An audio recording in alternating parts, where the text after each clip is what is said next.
Britain's greatest reed beds stretch for 2,000 acres along the banks of the River Tay on the east coast of Scotland. The beds were originally planted in the 18th century as a flood defence, and their harvesting supplies reeds for thatching and plays a vital role in creating and maintaining bird habitats.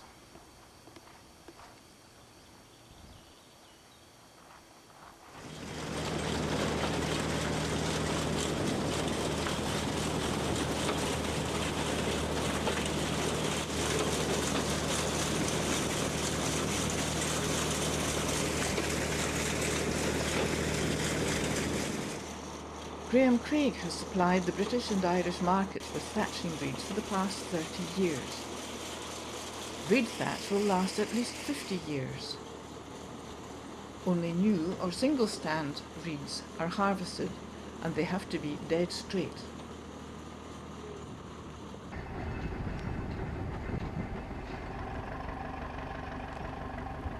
After cutting and binding with the Saiga machine, the reeds are cleaned of all excess foliage.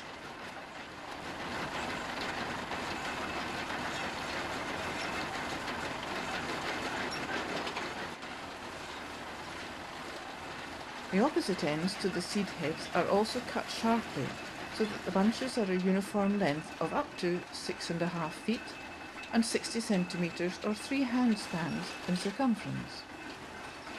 One bunch will cover 1 square foot on a roof.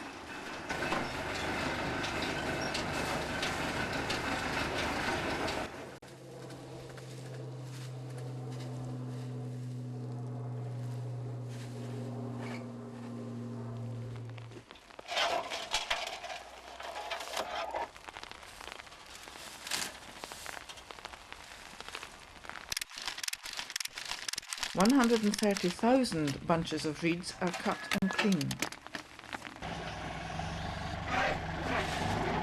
Bunches are tied into rolls, then covered to protect them till they are sent to their markets.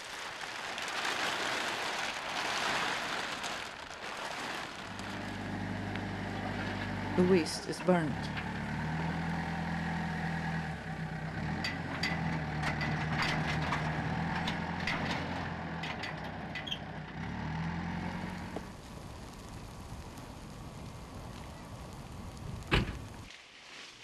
Reeds are harvested between December and April, after which they are left to allow for nesting of the many breeds of birds, some rare, that use this habitat. Reed beds are scarce, and even more rare in Scotland than elsewhere. The new green reeds are up to 14 feet tall, making it difficult for the members of the Tay ringing group to find the spectacular rare marsh harrier's nest. When they do, the flat nest on the ground has 3 chicks, which are caught and bagged. The chicks are removed one at a time for ringing and head and leg measurements. Get Gary to hold the bird if you want.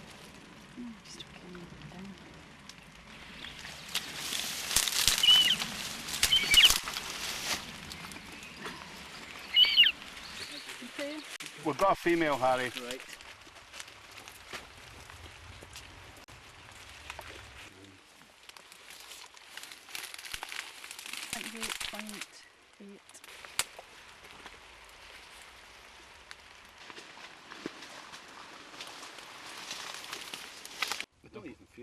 A yellow plastic tag is fitted through one wing so that the bird will be seen and recognised in the air. This process does not hurt or inconvenience the bird in any way. I'm going to phone Ryan when I get home tonight and we'll see what he's got on. Actually, that probably will be price when I see it. I think that's going to fly soon. Yeah. We'll see what weight it is. Well, I was going to say the weight will tell. Yeah. No, not on you. It's maybe too heavy to fly. Okay, let's get weighed and get the other tags. 800 grams. That is enormous. Steve and Joyce Moyes are 2 of the volunteers who have been trained in order to be licensed by the British Trust for They're Ornithology. more successful in the glens, believe it or not.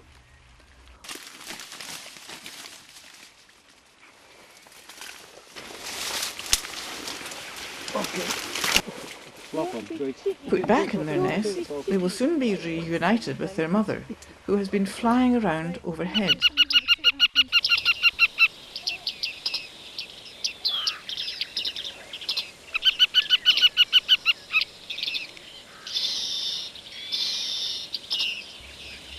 Many species of birds are ringed by the group. In the early morning, mist nets are set up in the reeds.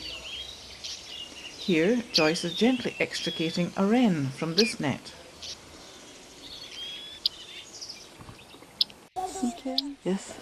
So what you have to do is you've got to try and get an opening here because you want to try and extract the bird out. So the best way is to make sure that the legs are free.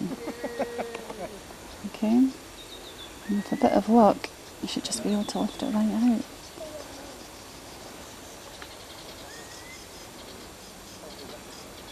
Come on, let go. Okay. Birds are bagged and taken to a central area where all the information is logged in the register.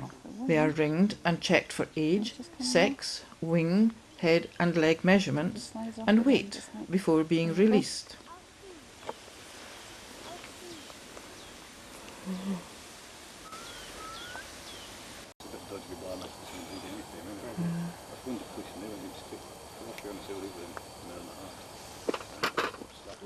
Birds caught include blue tits and great tits. Molt as well.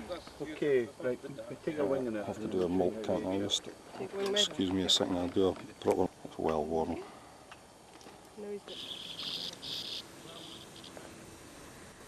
A small colony of bearded tits has nested in these reeds. This young male will grow his distinctive moustache markings after his first complete moult in the autumn. These are the old feathers, so you're counting 1 and 10. So this is 1, 2, 3, 4, 5, 6, 7. And if you look there, you can see there's 2 that are growing through. So they would be at 2 and there's 1 in pin there. So that's a wee one that's in moult, it's growing in its adult feathers. Okay. The sedge warbler visits Scotland from April to September and builds a nest near the ground in dense reeds. It's all wrinkled because of the both vessels, right, okay. It's incubating the eggs.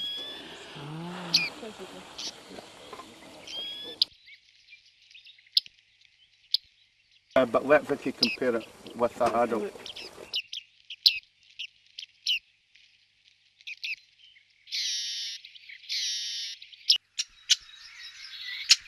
Small birds are weighed in funnel-shaped, open-ended bags, and sometimes very small birds escape from the bottom opening. This is a Brussels ring bird. Sedge warbler. Right, young man. Ticks, I'm just going to remove them.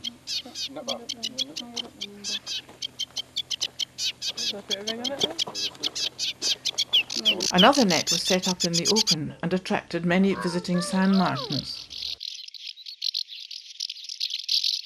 By the leg, because that's the best place to hold it, so you're not going to damage the leg. And then release the head. Take the netting off the head. Just slide it off.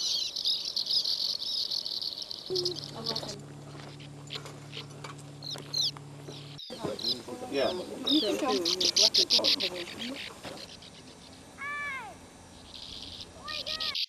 Hello, I'm Jim Cox and been in the thatching trade for the last 30 years, and we're here today using reeds that have come from Errol on the side of the River Tay, and this is a very fine bunch of that reed that Graham Craig has been cutting up there for the last 30 years. Okay.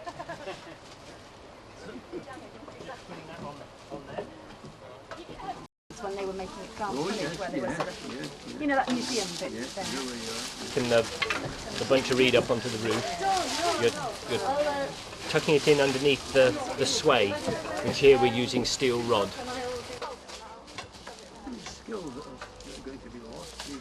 That's why these guys promote it really, because they Tuck it in underneath that, and then going in to the thatch that's on there before. So you've got the pins here. They're called setting pins, and you move one of those over to the far side of your new bunch, where this is the end that's grown in the water and the damp mud, Yeah. and that's much harder than the top of the reed. So you want that hard bit on the face of the thatch. If you don't do that, it needs a line, maybe not a visible line to the untrained eye, but the water will find that line, and you end up with grooves in your roof. That's really very important to get a really nice roof underneath. The angle of the roof. Rest the end of the reed with your hand, making each reed do its work. Out of this piece of this reed, which is about 4.5 feet long, you're only showing about 1.5 or 2 inches of reed, and the rest is all up underneath, up in the roof.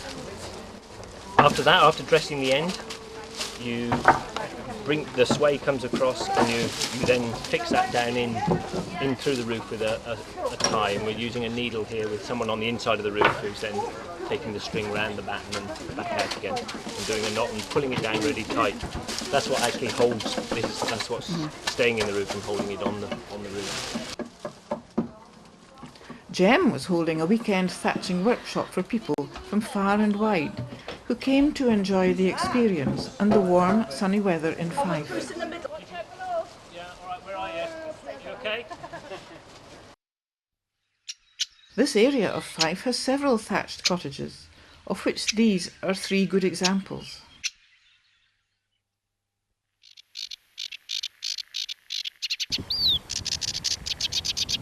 Once the birds have migrated, the reeds turn brown, and in December, harvesting can begin again.